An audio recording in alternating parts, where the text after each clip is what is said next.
But you know, back to that, you know, the calves and stuff. They cost a lot of money, and it's hard to Wait, really. hang on. Let's just go with that. Just in general, think back to when you were Amity's age. Oh yeah. Okay. What were cows going for? Just market price, like. So when I was Amity's age, it was before this show thing got super hot. I mean, there was a couple families that had show cattle and claimed to raise show cattle and had really pretty good cattle, but there wasn't what there is today. Yeah. Like there was a few families here and there. The calves, whenever I showed, I would say you could probably buy a good calf for $500 to $700, and that was at a sale, and that was, you know, cream of the crop. That was, man, you was really doing something. If you had a $1,000 to $1,500 calf, you would probably win in the fair. Yeah. You know, now we're looking at, you know, you know, the black steer didn't cost this much money at all. I'm not saying he did, but I mean, you're looking from 10 to 20,000 for a county fair calf. Right. And some of these steers, I know of steers that have sold this year for over 100,000 that's going to go to state fairs. You know, and you know, you already threw the price out there. You know, $2,500. You know, and you're spending, you know, $5 to $10 grand on one, so you're already losing money there before you even put food in them. Yeah. Before you even feed them a thing, you're already losing money. Right. And this is so if you're just sitting here doing the math of why we're driving down the road, I'm sure you're listening to this podcast. But if you're doing the math on this, these things are eating umbarger show feed right now, and you know, they're eating. I think the 4 of them eat just a little over a bag a day, a bag every feeding. A feeding. So they're eating, I was going to say, wait a minute. They're eating for sure 2 bags a day. So you know, we're getting 100 pounds in these 4 calves right now, and they're cleaning it up, and we just got them up to that stage, kind of where we wanted them at. And you know, they'll stay on that stage for a while now, for the next few months. So, you know, a bag of feed costs, let's just throw it out there, a bag of feed, it's going to cost me about $16.50 a bag. You know, roughly $17. So, and I'm buying it by the pallets and going up and picking it up. But it's just one of those things that, you know, I believe in it. And I've tried to, you know, I did the thing where we tried to cut corners. There's no way you're telling me that this feed is any different than this feed. It is. There's a difference. It's 100%. 100%. And I tried to tell, you know, like I've told a lot of people that. But, you know, going back to whenever I was a kid on the price of these things, you know, we fed a feed that my dad just ground up. That he ground up. Yeah, we pulled the tractor out there. You know, we put ear corn in, or we put, you know, corn in. We put our supplement in. You know, he's showing me how to use the scale and the feed grinder. We're trying to do this. We're getting it done, and then he's like, okay, well, today we're feeding this much. You know, in 2 weeks from now we want to be feeding this much. You know, in a month from now we want to have a max capacity. But you know, it's funny because I never understood this. But my dad told me one time, he goes, it's just good whenever, I remember he telling my mom, it's good when you go outside and you just see everything eaten. So whenever I go, like when I go in the hog barn over there, or whenever I come in here, especially like right now, we don't have no hogs on the farm, we'll get those in, we'll start pigging, having babies at Dad's farm here in a couple weeks, but the baby pigs here, we don't have any here. When I go in there and all I hear is that little feeder rattling, that is the best day. That's the best day. And whenever I walk in here and those stainless steel feed pans or the troughs or whatever are licked clean and they're shiny, those are the best days. Yep. Because there's those days whenever you walk in here and one of them's standing off in the corner and you think, wow, what is going to happen today? And you kind of forget about all the other BS that you got going on everywhere else, because I'm not going to lose my $10,000 show steer or my, you know, whatever, even if it's your $500 show steer. I don't want that thing to die, because that's my project. Because as of right now, she's probably got 70 to 80 hours in each one of these things right now, you know. And as you said, when we sell these things, even if we sell them at the county fair and one of the gracious bidders is going to give us $4,000 or $5,000 for it back, I still ain't paid for my feed. I still ain't paid nothing for my time. All the show entries we've lost. So like, everybody said, you know, you sit here and be like, well, why do you do it then? What do you do it? It's what's on camera right now. Exactly. It's Amity sitting there, putting in the work, putting in the effort, doing what she needs to do to be competitive, to win shows. That's right. That's what it's all about. That is exactly right. And it's one of those things whenever. And you make up for it in your vacations. You don't go. So there you go. So like I'm prepping for my vacation right now because I'm going to go take these 2 calves to the county fair, and I'm going to sit at this table, and we're going to sit across from each other and do another podcast. And we're going to eat ice cream. Yeah, and we're definitely going to eat ice cream. And for your girls, we're probably going to get snow cones. Yeah. But it's just one of those. It's one of those things that we, it's not the way we was brought up, but it's just the way that it works. That's what works for us. That's what works. And everybody's what works for them is different. Yeah. Your setup is different than somebody else's down the road. Right. But that's what works for them. Yeah. And this is what works for you, and works for your kids and for your farm, and for what you want to do. And we talked about the people who are showing on the state level and the national level and those things. Their setup is way different. Way different. And they've got way more, I don't know that they have more time in it, but they've got more people putting in time to it. You can't have a national champion, steer with one person working on it. You've got a whole crew of people. And that's like what Silas's job is now. He's in Northern Indiana working for one of the best hog firms, show hog firms in the country. And the experience that he's going to get off that, he's low end of the totem pole. He's the pooper scooper. But at the same time, I'll be honest with you, 15 years ago, a buddy of mine and his wife, family, they had show steers, and I was up there. There's a technique just to washing these things. It's not, you think, oh, I'm going to put water on it, I'm going to put soap on it. It's not, but it is, but it's not. You're exactly right, because the first time I went up there with these people, and I was washing stuff, and and then I stood back, and I was just sitting there kind of on a water trough in a barn similar to this at that point. Yeah. And I'm sitting there watching them, and I'm like, that's funny how they did that. Instead of taking the water hose and squirting down on the animal, they take the water hose and squirt into the animal. Yeah. Okay, well, and I'm like, I'm watching that, and I notice, with one that has a lot of hair on it, as they squirt into the animal, the hair comes up. Well, guess what? When that hair comes up, the water goes in, gets on that hide, and cleans the hide. And so as they're going down the animal, the hair's actually pulling itself up, even though the animal's wet. And I'm like, I'll be dang, So then, like we started doing some other things, get some tricks here, tricks there, and then just what we saw today. When you were growing up, did you use a foamer? No. For sure not. No. It wasn't even around. We had no idea what a foamer was, and that's your foamer was the hose, and you holding the bottle on top of it, dripping it in. Yeah, and and it's funny because I always thought I had my calves clean. I always thought I did everything the right way. Yeah. But I would use like a bottle of dish soap that you have on your sink would last me like 2 or 3 cow washings. Okay, that same bottle right now with Amity or me or whoever washing, that's one calf. Well, that's one calf. No matter how big it is. And sometimes if they're ready big fat steers, we may need another one. Yeah. And everybody's like, oh my God, I can't believe you. But we don't wash them with soap every day. Yeah. But when they're dirty once a week or twice a week, we're going to soap them down really good. And that's just one of those things that, it like you said, it doesn't matter how much money you got. It doesn't matter what your facility is. It's how much time you want to put into it. And the kids that put the time into it get rewarded.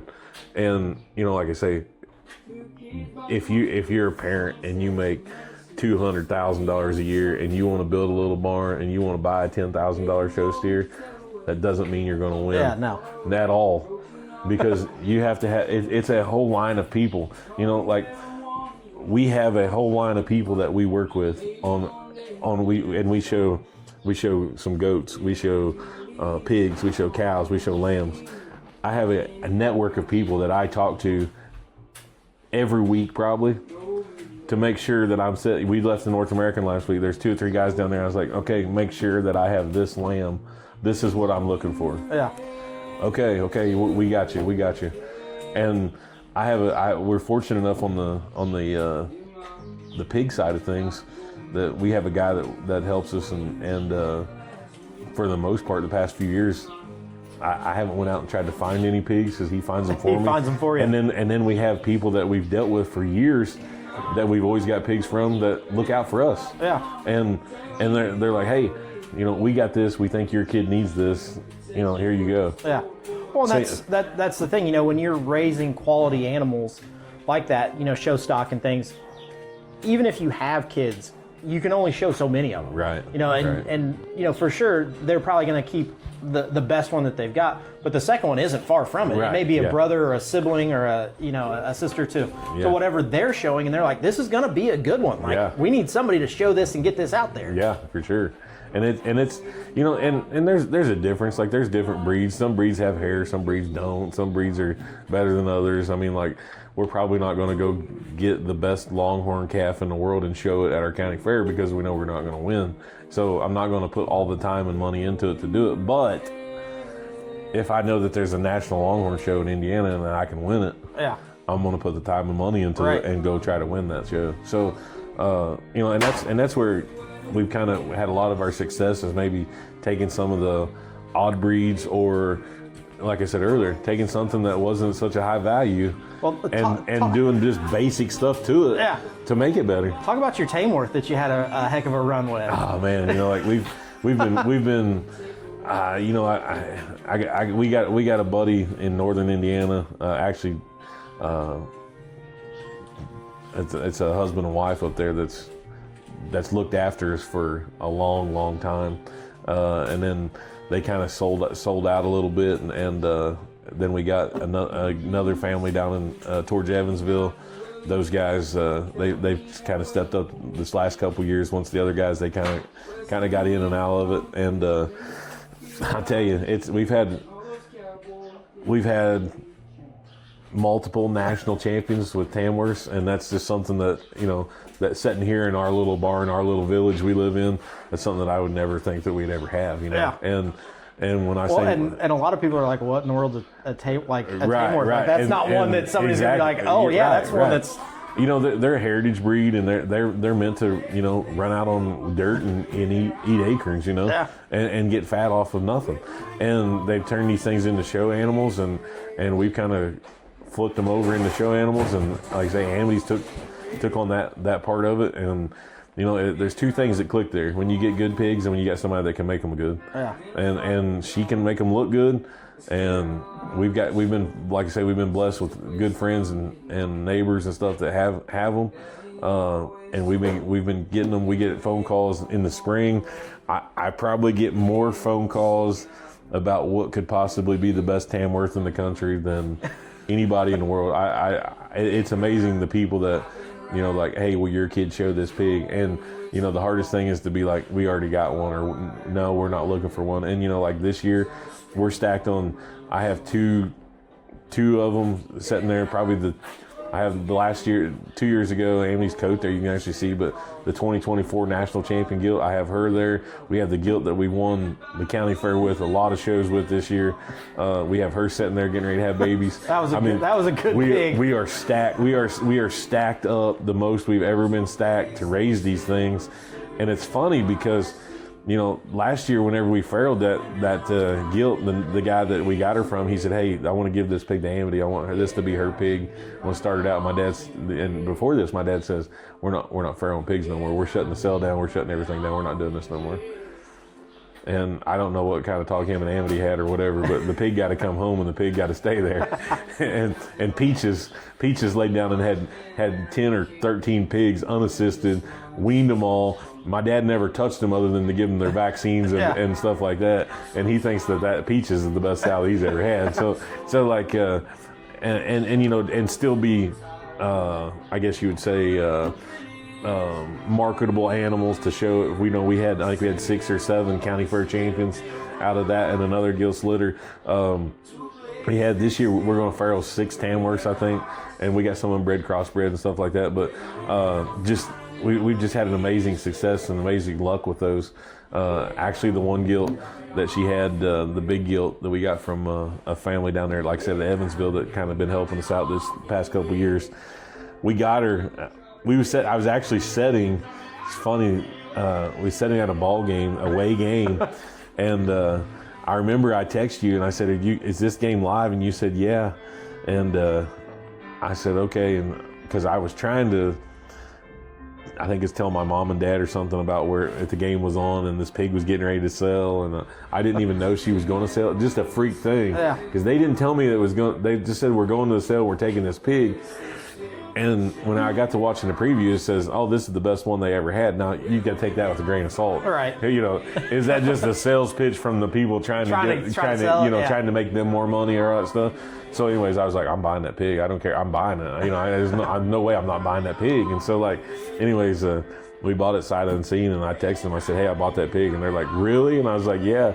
They're like, "She's really good." I said, "She's the best one you ever had?" Well, I don't know about that. And I'm like, "Oh my gosh, you know, what did I just do?" You know. So, anyways, I got a pile of money in this pig, and we get her home, and the pig actually gets home. She lays down 2 or 3 weeks after, and just basically tries to die. And here I am, you know, like I'm in panic. She's already in love with Maple is her name. She's already in love with her pig. She's like got this is her, you know, go-to everything. I got heat lamps on her. I'm out there doing everything you can think of. just to be real honest about it, I mean, like I checked her 6 times a day. Try to give her everything in the world. Amity would go out there and sit with her and like try to put feed in her mouth, put, you know, syringes, water in her mouth, just anything to get her going. We're not really sure what happened to her. We're not really sure what happened. She would not get up. She wouldn't stand. She wouldn't do anything. And some reason, the next morning, or like I guess it's about 3 days later, she had enough energy to get up and tear the heat lamp down that we had up there. Because I had them right on her. I wanted her to be warm and everything. Well, she tore the heat lamp off, and when she tore it off, it burnt her neck right behind her ears, and she had a burnt spot there, and then a burnt spot on her shoulder. And I'm like, "Gosh, babe, can you just die or get better or something?" Like, "Man, you're killing me here." So we're doctoring that and treating everything, and we gave her shots on the side of her neck. Sometimes it gets I don't know what it's like, a reaction or something. It kind of like swells out and then it scabs over. Yep. Well, there you go. That happened too. And so, like, I'm just thinking, oh my gosh. So,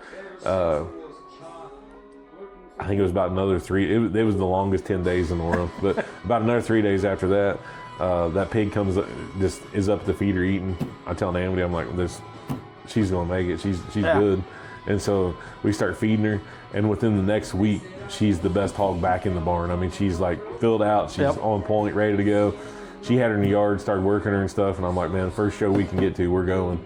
And you know, we did good. We was champion Tamworth that show, and I think maybe she was even the top 5. But the best part about that deal, we rode her into the county fair, and we rode her in, and I've always told them, I said, "I'm going to win this thing with the Tamworth at some point."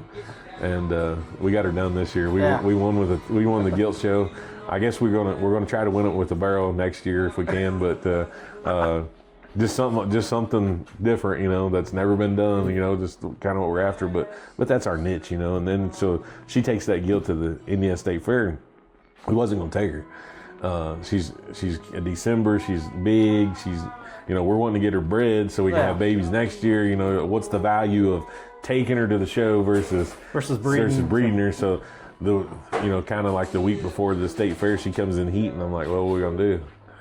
"Well, we're gonna breed her," you know, like, and if she aborts, you know, or doesn't take, then we're still on progress to get another set, and we're still plenty early.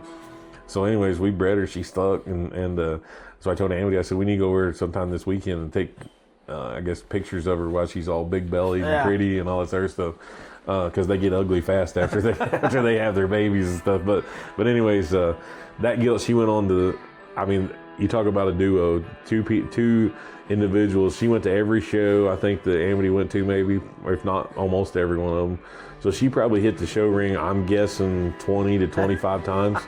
And she gets to the state fair gilt weekend and showmanship, and I tell you, like, I could care less if I ever win the gilt show up there, but my kids give it all in the showmanship contest. And anybody that knows me or knows my kids know that. And we got up there in that showmanship contest, and Amity drove that gilt, and she, I mean, you know, you always got in the back of your mind, like, "Oh, the judge is going to know this person, or judge will know this person, or, you know, they buy pigs from this person," all that other stuff. And it was funny because we get in there in the Tamworth Drive, and Amity's doing all the right moves and all. I mean, like, it's flawless. It's absolutely flawless.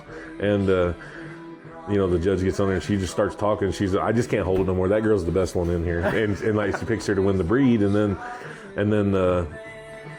they go into the the grand showmanship thing, and it was probably the shortest one that I've ever been in with one of my kids. And she gets on the microphone and she's just like, this one is, I never thought I'd ever see this happen, and this girl right here is absolutely flawless. And it was her, so that was one of those big, like you say, we take time out here. It's Saturday morning now. We're out here. We're out here working the prize, the trophy of all of it. And that's where a lot of people, I think, that might listen to this podcast.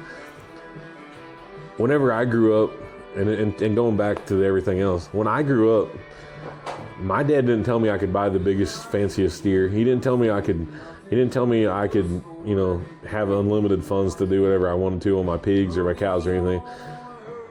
I presented my animals the best I could, and same way with my brother and my sisters. We wasn't rich by any means at all growing up, but we could present our animals the best we could, and we could show that judge that, hey, we've been working with this animal. And I mean, I think out of even whenever I showed 9 years or 10 years in swine showmanship, and I won it all but one. And the reason I didn't win that year is because the judge said I won the barrel show and the gilt show, and he wouldn't let me win nothing else. He said I already won too much. And I was like, well, that's crap. I only wanted to win this. I didn't care if I won that other stuff at all. But, like I say, and back to what I was saying, it doesn't matter if you can spend $500, you can spend $5,000 or $50,000 on one. It's how much you want to show it, how much effort you want to put into it. Right. And let me tell you what, there's days when it's snowing outside that she don't want to come out here and work them, but she'll come out here and turn the heater on and work them and do it. And even before we had this, we've had this thing 5 or 6 years, I guess, but even before we had this, we used to tie them to the back of the tractor or the side of the truck or something and wash them. And you know what? We still had the same success. It doesn't matter really what environment you got, but it's definitely humbling whenever you get to win one of those big time shows, and show off the hard work that you did. To wrap up this podcast, I got a funny story for you. I don't know if you remember this, especially since it's Silas's birthday. Oh, yeah. The first interaction I ever had with Silas, he was probably, I don't know, 2nd or 3rd grade maybe. And he was in the Pee Wee showmanship at our county fair. Yeah. And he was looking, he wanted to be in the Pee Wee showmanship, and he was registered and everything, and he was looking for a goat to show. And there weren't very many up there to pick from. Yeah. And he came walking through and was looking, and he said, can I show that one? And it was a big dairy weather. And when I say big, it was big. I remember. It was every bit of probably 180 pounds. I mean, it was a monster. And it was one that we had brought back that was a pet that, the year before they told us it was too small, and I said, well, we'll fix that. Yeah. So we made him huge. And Silas, this 2nd, 3rd grade kid, Silas was always big, but he wasn't big. Right. And he took that dairy weather into the ring, and he was like, I don't know anything about dairy. Like, how do I show this thing? And I was like, show it just like a sheep. Yeah. So he walked in there and he braced this thing, this 180 pound sheep. And Silas is probably, I don't know, maybe 100 pounds, 110 pounds at the time, and he braces up against it, and it pushes back against him. And it was one of those, like, holy smokes, like, this kid's got it. Like, he knows what he's supposed to do. Yeah. And that's just at a young age. We're talking 2nd, 3rd grade Silas here. Silas now, out of high school, working, but has that same work ethic now. And that's what all this is about. Showing what the animal's supposed to do, what they're supposed to look like, what you can do, knowing what to do to them. And that's what kids in 4-H and kids who are showing animals learn. That's what it's about. The work ethic, the learning about what to do, how to do it. That's why they do it. Yeah, that's right. And then, I always say there's no other greater project than the 4-H project, because as much as I love to go watch my kids, all 3 of them play games, whether they're playing basketball, baseball, softball, whatever it is, when you go to a basketball event, it's white versus blue or yellow versus green, whatever it is. And you don't interact with that other team. Yeah. When you go to a cow show, a hog show, a livestock event, it's you and your animal versus everybody else. So there is no team. You have to know other people. You have to get involved with other people. And I've been fortunate enough with the job that I have that I talk to other people and I get to encounter other people. But I also, my kids are with me. My kids out here showing. There's people that know who Silas Bat is, or Amity Bat, or Jayla Bat. They don't know who Ryan Bat is. Yeah. They have no clue who I am. Well, and you talk about it like a team, but when it, there isn't the team out there, but there's a whole team of people, helping get stuff ready. It's funny, the goat show at the Washington County Fair has turned into one of the funnest mornings there is, because everybody shows up and they're like, how are they going to fit this thing? What's this thing going to walk out there looking like? And so like that's the big thing. Like with Silas being gone, the girls, they didn't really like the goat thing. So like I'm not recruiting. Like I got a little girl. She's recruited. She's a little kid. I mean, I've got like 7 more years of this girl. Yeah. And it's funny because during that morning that you're talking about, everybody's kind of like, man, who can we work for today? Because everybody's a fitter, everybody's, and it's just fun at the county fair. It's nobody's out here putting on a clinic or anything like that, but we're going to do this, we're so excited, and it's funny because like you said, we sat around the bucket in the sheep stand and put a goat on it and create something. Yeah. And it's like, holy crap, that thing's pretty good. When you get a dairy weather walking in looking like a newborn baby steer, you're like, holy smokes. Yeah. So we have a lot of fun with it. We've had a lot of success with it. Yeah. And so, it's one of those things that, looking for, and if you're an adult out there that's listening to this and you have a barn and you have some calves and you think, hey, I'd like to get somebody to show, go find somebody to show them. Yeah. There's plenty of kids out there that don't have the experience. Don't have a place to be able to do it. And I don't care if you can get the calf broke to lead and you can only wash it in the fall and in the spring or in the summer. It doesn't mean that your calf's less than my calf. Yeah. It doesn't mean that your kid can't win the showmanship or your kid can't win the grand champion, whatever. Like, find some. If you want to invest in a kid, invest in them in a 4-H project. Yep. Well, my kids, they showed sheep one year that you bought. You kept here. They worked with them here. Yeah. And showed them that way, because I didn't know anything about sheep. Yeah. I mean, we were goat people. I mean, they're kind of close, but we were like, what do you do? And you were like, hey, we'll just. Here, we got 2. Have them show them. And that's the best way to do it, because it keeps them interested. It keeps them involved. They want to do something. Yeah.